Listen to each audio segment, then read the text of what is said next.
And I think watching her for years on DVDs and YouTube now I just think some of her spirit is in me, and it's that fight for music. She gave everything in her performance, and I want to celebrate that. And you have done an amazing job. I know I've got the privilege of listening to the entire album, which I've also shared with John, with the instruction, of course, that he doesn't listen to it until after he hears it on the show. But it's fantastic. I really was up against a wall trying to figure out what 2 tracks to play, and finally I decided, well, we'll do it logically. We'll start with Something's Got a Hold on Me for the obvious reasons, plus if it was good enough to be number 1 track on your album, it's good enough for us to be the number 1 track here. And there was no argument about what we should close with. It has to be At Last, which we'll do in a couple of minutes. And before we get any further, I know John Bon Jovial is sitting there just waiting for me to shut up so that he can get a word in. John, what's up? Well, I had cobwebs growing on me. I was waiting so long for you to shut up. But you talk so eloquently of Etta James, and like you, she is one of my musical heroes. I could listen to her all day long. My dad many years ago turned me on to her, turned me on to Billie Holiday. Yes. And so this is the kind of music that I grew up with, Thelonious Monk and that kind of thing. But besides some of the obvious indicators in your music as far as influences are concerned, besides Etta James et al., who has influenced your decisions, not only musically in life, but maybe just in the way you do things? Well, when I was very young, I was born in 1973, so I was kind of, young when the 1970s were ending. And then we had, the crazy 1980s, which I hated, and didn't get the music. And so when my friends were listening to cheesy pop, I seem to be drawn to the old African-American, old blues, risque songs. My favorite songwriter is Willie Dixon. And it was and W.C. Handy, who I pay tribute to in St. Louis Blues, because Ed had covered that on the album. And I think, Sarah Vaughan, Nina Simone, as even going back further, it's Bessie Smith, who of course inspired Etta as well. Big Mama Thornton. As far back as the 1930s, when you listen to Lucille Bogan, these were strong women who sang and gave every part of their performance. So I'm an old soul. Oh, there's nothing wrong with that. And the proof's in the pudding, as my mother used to say. What you're doing shows that whatever you have taken it from has worked well, and you've made the most of it because, you're just good. What can I say? It's you're an impressive singer, and I love listening to you because you do convey exactly what you were saying. You are taking you today and conveying the history of the blues in the music you do. And I can't wait, really, to hear how you express yourself in the in the more contemporary vein that you're looking forward to trying out here. And I envy you the European experience. It's one of the regrets of my life that I was never able to get over there. And the more I hear about the music scene over there and their respect for the music and artists, it's a culture here.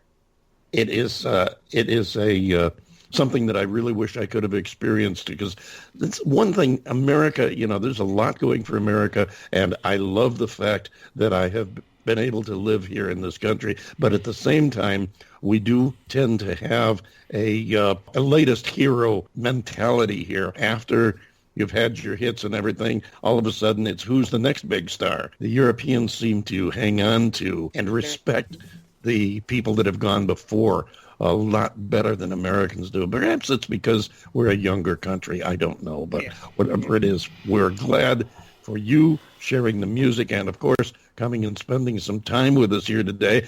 We've got about 1 minute left, so tell the folks how they can find you and your music online, and we'll let them hear At Last. Well, it's just simple. Just go to KazHawkins.com and you can find me on social media at Kaz Hawkins Music with a K, Kaz. That'll work. And thank you again for sharing with us, for staying up a little late, because I understand it's the bewitching hour over there in France, and we do appreciate that, and definitely looking forward to hearing about what you're doing next, how things go when the COVID thing is behind us, and, of course, your new music next year. Thank you, guys. Thank you, David. You're very welcome. Thank you. Ladies and gentlemen, Kaz Hawkins with her tribute to Etta James, At Last.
Wrapped up in clover. The night I looked at you,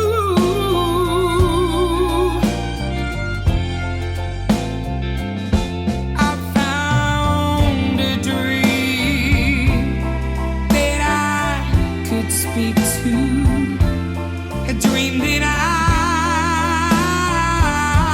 can call my own. I found a thrill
For you are mine.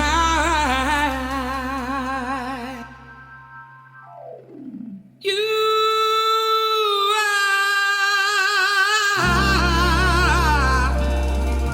Oh, you are mine.